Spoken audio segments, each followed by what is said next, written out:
Ko kick off at halawe ki tukaki na whakahoko he weekend e whawhikau me te miususu ku tapua. Pea pehefo ki ha tukaki na tulata tau ne te whakahoko i atu i lakepa i me o tau ku osi wanoa wanoa. Kono tukaki e ne kai whakahoko e pure anga ku osi ha mea ke tokoni i akisi ka kai na wesia i hea whako kita. Peka hoko atuen o talanoa.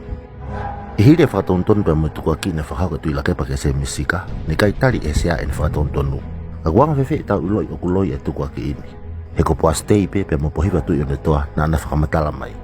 I aho wawalo akas wanoa tahiwa, ne haa e minista mite ko i aho ko ia poa stay. I e television ne whataha pa minista paanga i aho ko ia pohiwa tu i one toa. O nau programa whataha mai pe mo se tita tu i one toa. O mauheni i he whiawhinike o mai hangahi whakamatala whilawe i eni mo uhinga o ku pehehe toko lahi o ku fuoloa ai tai whakahoko ai ngā ue ki he ngahi api ko ia pe ko ngahi api ako ku mau pe mi hea wha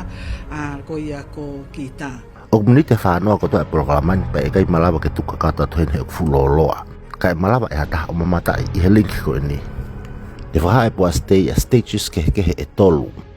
E ngahi palani ko ni ku konga lala he tolu. Uaki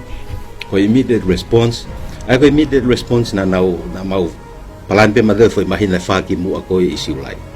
o tau ko si ai ko maasia e peleli me sune na mau fakau ko ya ko ki sune ko si mau kato pe mau po no tu fai vai me akai tenit mo me fe mau au pit ka ga time be ko me siulai leva o tau ko si ki sune tau ni foi tau fa pa an ka kato eta na ko fatu ko he palani ko konga no pe ko short term recovery plan ya tu fale va senit ke tokon ke kai o na tol ko na mau kakato na nge tolwa na tol ko na lava pe o ki pine tu na taf ni maga ko fangi fale na we sia pe atome o nge ni mangel ai na kai ke uhi ngai ke na wang langa kakato ko na fale kana uhi ngape ke ki lava o ak na ki na fa time ai tal si ke fai ngau e pule anga ki reconstruction ko senit ko na tu fa he ki he mau ko na he ono milion aia te kia ke tawa ke foi konga fa muy ko me ko mahu ingai ka teo ke fa mata ke mahino ai foi konga hono wa he ko foi konga ni ko o ku tau ki o tau lava yo tokoni e kakai ke nau lava pe o ma o mo u fa fe mali e fa mo u lele mo ma me tokoni mo me o tali ki reconstruction pe ko langa na palani pe ki siulai o tauni o to os ke ta fo ka ko tu ko e palo ma ko dai min hono to ko ki ko ku tuai nga we o ku ne o mi e se hu ko ni na tau me lava pe o ospe tau immediate response pa tau langa lewa ko tali ge kai ko ngawe ko fai ke timing ki he langa ko ngawe si e ka ke tawla to fa va ve kwai ai ngahi process ye pe ngahi fong o pa ke taw fa hoko e taw tol ko hi ka fe mari e ka ta mo ha na to sili Koslava stage raki peloto ngale stage 1 pe mono palani stage tolu ke fras os ki wanoa kau e taw ngawe ko ni ki he ya fa ko ni da mo fa ka ke ko taw fo no e timing he ngawe va ve ta ko ko fo he osafa mo ngawe mau ka ngata ne mau kai wa ya we ai ngawe na os fai ge mo na lau tau ya ko to ko os fogen ko ako sini o se ta mahina on ai ko mahina gen hono ta hawalo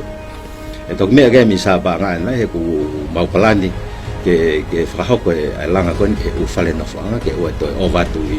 i fe pole ta fo ni mahino ne kai na whanoa e pure angku osi kana whakako e ngahi palani me ngau mi maas wanoa tahavalu wa o mai ke aha ko ena na programa ai ko ahua walo akos wanoa tahiwa pena ana whakatu whakahai e mau e ngahi whakatutu ke kamata hanu tani po e langa whare ako ki aha tau noa September wanoa tahiwa pe hau kokot e ngahi langa oa uki wanoa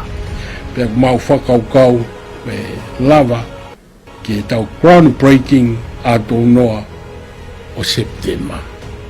manakatu Kana te ke aha tau noa September ke kamata e tanpou ko peki ai pare mea i aha tahawa September wanoa tahiwa. Tonga's mourning the loss of a prime minister who once sacrificed his freedom in the fight for democracy. 78-year-old Akalisi Pokiva died in Auckland Hospital this morning. Ko humai pule nga fo po tu ne to to kamata I funga o mau ko to ate ngai fo tu me palani. O ke ko ni fa matala e pastei po tu ne to e awa valo akos wana tahiwa. Te me ta tau pe fok ni fenga se mbisika ke fa mala ala I farearea I me wanoa mono fehu ia e lot pila ke pa me ani. Pe me whakalongolongo pe a pastei pe mo tu ne to. Ne ka ke na to kon ki hono whaka ala ini. Pe a whai hono fehu ia. Kuna whakalongolongo pe nai ka loia tu ila kepa ke whakangali kowi aka se misika. Kuna popo nai loia tu ila kepa. Ko haki urunganga na ia o pure angani a mea koe whakalongolongo fia vare loi. Kai loi e nau kaumbiko. Ko hoko e na whakalongolongo ke kei mau hala e kakai toko lahi. O au mai peki e ahoni. Mono kei whakahako e futuka ki hala koe ni.